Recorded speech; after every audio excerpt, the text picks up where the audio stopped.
sistema penal, incluso en la figura de Omar Palermo, que hoy es juez de la Suprema Corte de Justicia. Así que vamos a ir a hablar con él, porque es una de las figuras muy respetadas, pero quizá siempre identificado en una de los paradigmas de las escuelas jurídicas respecto de estos temas penales. Doctor Palermo, buen día y gracias por atendernos. Hola, buenos días. ¿Cómo están? Buenos días, ¿cómo están ustedes? Buen día, ¿cómo va? Primera pregunta tiene que ver con esto. ¿Hay laxitud de los jueces o fiscales cuando tienen que pedir una pena hacia este tipo de acusados? Bueno, me parece que lo primero que habría que aclarar es que, la centralidad del sistema acusatorio actual, que es un sistema en el que el juez no es el que investiga, sino que el que investiga es el fiscal, el que establece o determina la calificación legal, o sea, qué delito se le atribuye al imputado, es una facultad que tiene el Ministerio Público Fiscal, no el juez. El sistema acusatorio supone que el fiscal es el que se investiga, el fiscal es el que atribuye el delito y el fiscal es el que decide si un caso o no va a juicio. Por lo tanto, la centralidad del sistema acusatorio está en manos del poder del fiscal y no del juez. El juez es el que resuelve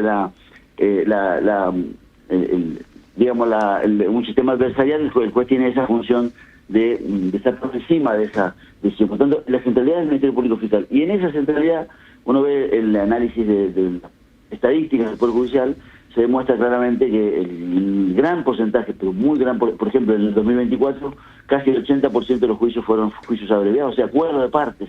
Entonces, es difícil que el juez ahí tenga la actitud cuando el proceso termina con un acuerdo de partes entre el fiscal y la defensa, ¿no? En ese aspecto creo que al juez quizás se le pide mucho, ¿no? Si el acuerdo es entre el fiscal y el defensor, la gran parte de los procesos penales se acuerdan o se concluyen con juicios abreviados, con acuerdos procesales, y en ese acuerdo interviene el fiscal, y es difícil que el juez pueda hacer algo ahí, ¿no? Doctor, ¿cómo le va? Buenos días. ¿Qué tal? Buen día. Justamente ese aspecto es uno de los centrales en los que, justamente me lo decía José Luis Verderico, nuestro compañero del Diario 1, que escucha la nota y entiende sobre el tema, y decía, menos juicios abreviados ayudarían a que se puedan poner penas más duras, porque el hecho de acordar justamente en un abreviado es lo que facilita aplicar entonces al procesado la pena más liviana posible. ¿Cómo se podría coordinar eso?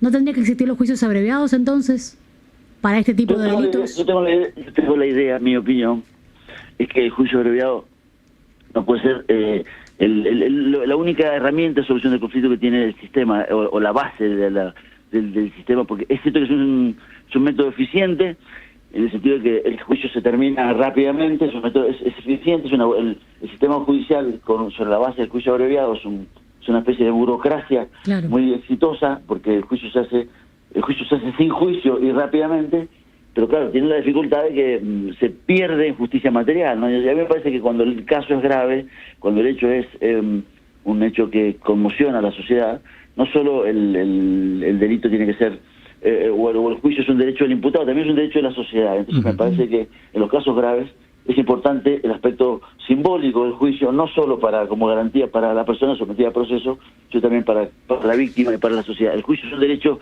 de la sociedad, de la víctima también, no solo... por lo tanto, lo que yo siempre he dicho en mis fallos, en mis votos, es que el juicio abreviado es para los delitos que no son tan determinantes, tan graves. Los hechos graves tienen que ser llevados a juicio, ¿no? Así como los homicidios, por ejemplo, se juzgan en juicio por jurados, me parece que esos hechos tan graves deben llevarse a cabo en juicio y no en juicio abreviado. A mí no me gusta el juicio abreviado para los delitos que no son... los delitos graves me gusta el juicio y no el juicio abreviado, ¿no? Siempre tuve esa idea yo. Es interesante lo que usted plantea. ¿En qué tipo de delitos usted considera que hoy tienen la posibilidad de hacerse mediante juicio abreviado que no debieran tener esta posibilidad? Pero no terminé de escuchar porque justo tuve un problema con el teléfono. ¿Me repite la pregunta? ¿En qué tipo de delitos considera usted que hoy no debería usarse el juicio abreviado justamente por esta situación? En los hechos graves. Yo diría los delitos en los que está en juego de algún modo, en el que la sociedad necesita, los homicidios, los abusos sexuales graves, esos hechos me parece que necesitan del juicio y no de un acuerdo procesal. No solo para una pena mayor si corresponde, sino también si corresponde a una pena menor. El juicio es un juicio, ¿no? Las penas tienen que ser las que corresponden. no las que corresponden según lo que hizo el imputado. Lo que se castiga al imputado es por lo que hizo. Y lo que hizo es lo que se debe juzgar. La pena que le corresponde al autor por lo que hizo. Ni más que lo que hizo, ni menos que lo que hizo. Doctor, eso es lo que corresponde. Sí. Usted acaba de sentar una posición muy interesante dentro de ese 80% que son acordados antes. En el 20% restante, de los que llegan a juicio, es una pregunta que nos aporta acá el equipo, ¿cuántas se resuelven por pena mínima y cuántas por máxima, si usted tiene esta estadística? Ese dato no lo tengo, lo que tengo el dato es que solo el 3% del 100% son absoluciones, y de ese 18% que queda sin también son condenas, y en la medida que son mayoría de juicios abreviados. Yo me animaría a decir que no recuerdo muchos casos, tampoco tenemos muchos recursos de los fiscales por penas que sobrepasan lo que ellos que están por debajo de lo que ellos solicitan. Digo, me parece que francamente el sistema acusatorio es un sistema que funciona a la medida del Ministerio Público Fiscal. Yo creo que el Ministerio Público Fiscal gana siempre en el sistema acusatorio, ¿no? Entonces digo, me parece que en ese caso no creo que no creo que tengamos estadísticamente muchos casos en el que el juez dicta una sentencia por debajo de la que solicita el fiscal, o por lo menos en la Corte muchos casos de recursos.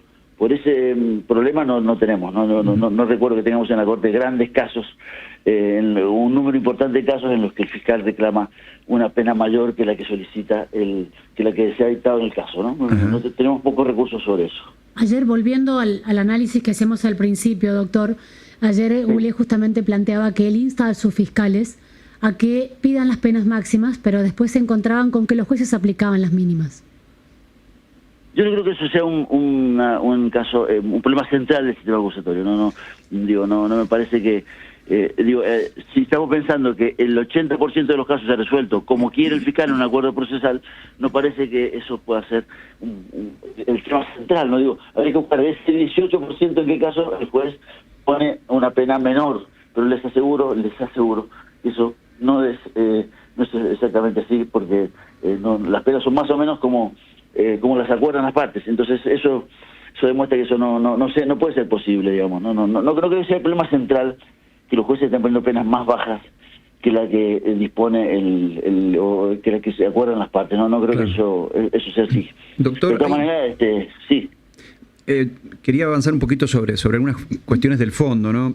Pero hay algunas cuestiones técnicas interesantes también para plantearle. En los casos en que hay acuerdo entre las partes, ¿qué posibilidad tiene el juez de no homologar ese acuerdo o de no validar un tipo de condena que entienda que pueda ser muy laxa? Tiene la posibilidad. La posibilidad tiene cuando la condena es muy laxa.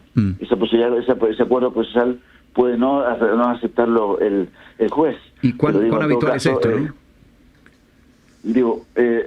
Pero no debe perderse de vista que también las partes son las que el sistema procesal actual es un sistema que pretende ser adversarial, si las partes están de acuerdo, es muy difícil que el juez es posible que el juez, pero además es rara vez que el acuerdo termina siendo un acuerdo rechazado, pero es una facultad que tiene el juez. Pero ponerlo en cabeza del juez esa dificultad, me parece que cuando hay acuerdo procesal en un sistema que está caracterizado por la centralidad del Ministerio Público Fiscal, yo no creo que sea tampoco el problema, ¿no? El juez formalmente tiene la posibilidad, es una cosa que suele hacerse, el juez puede rechazar y muchas veces rechaza, pero bueno, el éxito del sistema está en el acuerdo procesal. Me parece que lo que siempre se está buscando es la eficiencia del sistema, y en ese sentido el sistema es eficiente, ¿no?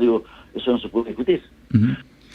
Yendo un poco al fondo, ¿no? Ayer incluso el gobernador lo puso en el nombre del juez Sarmiento, como otras veces ha sucedido, y hay toda una discusión al que el propio juez penal no ha rehuido, y eso lo celebramos porque siempre nos ha ayudado a entender la problemática.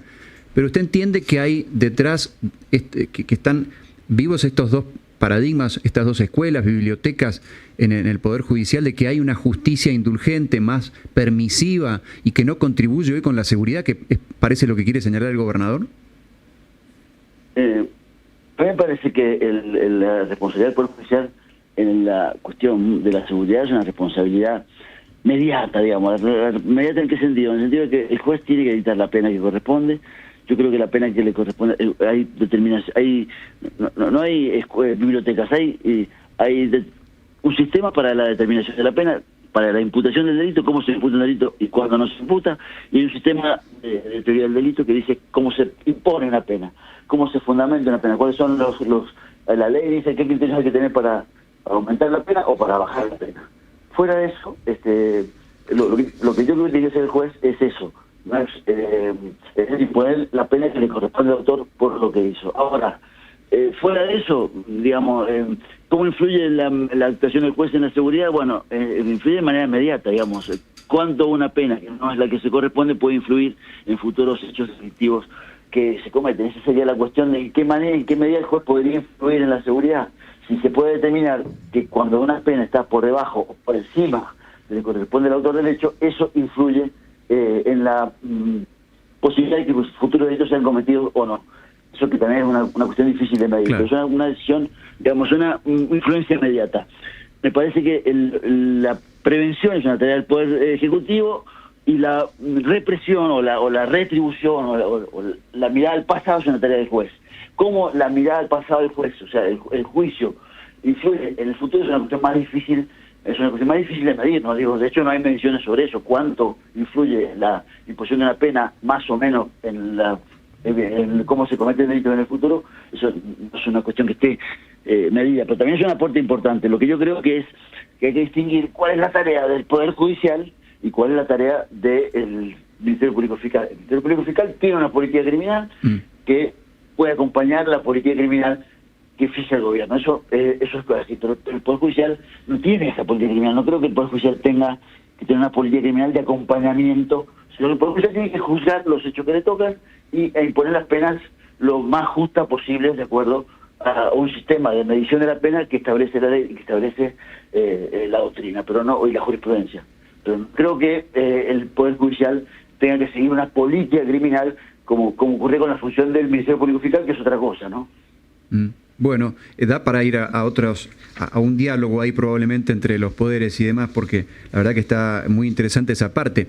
La pregunta que le hago yo es cómo ve usted al Poder Judicial respecto de esa sensibilidad social o de lo que hoy por hoy está viviendo o pidiendo la gente, o si desde los estrados solamente se remiten a un expediente frío quizá o a juzgar lo que se le presenta en el escritorio. Quizá hay una cuestión de inmediatez en la sociedad y que deban atender. Y la sociedad tiene por ahí alguna opinión, alguna sensación de ese poder respecto de sus urgencias. No sé si me explico. No, me parece que la sociedad tiene las dificultades que tiene y que el Poder Judicial tiene que ser un Poder Judicial sensible con la gente, y eso creo que eso es importante. Me parece que es un momento en el que el Poder Judicial o el sistema de justicia se ha adaptado bastante a la política que ha impuesto de alguna manera el sistema penal a través del Ministerio Público Fiscal, ¿no? Yo siento que, uno ve, por ejemplo, la evolución de las libertades condicionales durante la etapa de ejecución. Bueno, no hay prácticamente la gente se va con la pena cumplida, digamos. Las personas no se está siguiendo el régimen progresivo de la pena. Las personas cumplen en total tiempo de prisión el periodo de la pena, o sea, no hay libertades previas. Me parece que el sistema penal está, se ha adaptado a un sistema acusatorio en la que el fiscal es el que de algún modo decide el futuro del proceso. Por lo tanto, yo no creo que el Poder Judicial en esto haya esté cometiendo algo que sea contrario a lo que quieren los fiscales. Me parece que la centralidad precisamente del fiscal es lo que está marcando el rumbo del actual proceso. Entonces yo creo que no veo al Poder Judicial, si hay una objeción en todo caso, es que el fiscal de algún modo se impone casi siempre en la solución del conflicto. Entonces, eso sería, pero no pasa que el Poder Judicial para mí esté actuando por debajo de sus de lo que le corresponde. Yo diría que siento que no se está cumpliendo con el proceso de progresividad de la pena, y bueno, me parece que eso es una cuestión que me parece que el Poder Judicial tiene la sensibilidad que se le reclama. Buen punto ese, porque veníamos hablando de la parte inicial o hasta la condena, en donde hay una acción de la parte acusatoria y una resolución de la justicia, pero esta última parte, que es cuando aquel que fue condenado empieza a recuperar la calle, también hay una gran problemática que hemos abordado y enfocado cuando hay gente que ha salido antes o se le han dado permisos y se le ha puesto la lupa a la acción del juez. Y ahí, ¿qué grado de margen de decisión tiene el juez? ¿Qué grado de arbitrariedad puede tener para permitir una salida anticipada cuando la persona no está en condiciones o puede volver a delinquir, que lo ha mostrado en sus antecedentes? Yo lo que veo que en estos casos las estadísticas demuestran que las detenciones han aumentado enormemente. Digo, hoy tenemos, por la información que me pasan desde tribunales, 6.700, alrededor de 6.700 personas privadas de libertad. Digo, ha habido más o menos detenidos, hay más detenidos. Hay más o menos libertades, hay menos libertades. Por ejemplo, en San Felipe hay alrededor, que tiene una capacidad para alrededor de 1.000 personas, hay 1.800, 1.900 personas detenidas. Digo, hay muchas, y se producen muchas libertades durante el proceso de ejecución. No, claramente que no. Claramente que se cumple con la quizás el problema es que la pena se va a cumplir en su totalidad, sin libertad anticipada. No está pasando lo de las libertades anticipadas. Puede ser que en algún caso haya libertades anticipadas, pero prácticamente no hay libertades anticipadas. Entonces, me parece que esa crítica, el régimen progresivo de la pena, el deber de cumplir con una pena que la resolución vaya en progreso, no se está cumpliendo. Entonces, bueno, tampoco hay un sistema que no le da la posibilidad de resocialización o del régimen progresivo de la pena. Es difícil que el sujeto salga resocializado, ¿no? También es importante que el sistema logre la mejora de la persona que está cumpliendo la pena, ¿no? Eso tampoco se está logrando. No hay un proceso de resocialización que permita cumplir con esa función de resocialización que tiene que cumplir la pena privativa de libertad, ¿no? Doctor, le agradecemos muchísimo la charla que ha tenido con nosotros, muy amables, honrados de tener su análisis acá en Radio Ñuble. No, al contrario, gracias a ustedes, y en lo que pueda servir para la discusión y para un sistema judicial mejor, encantado. Un saludo a todos ahí en la mesa, gracias. Y valoramos mucho eso, gracias, doctor. Bueno, una charla extensa, pero muy abundante, muy interesante, continuando la que, se reinstala y retomamos todo el tiempo.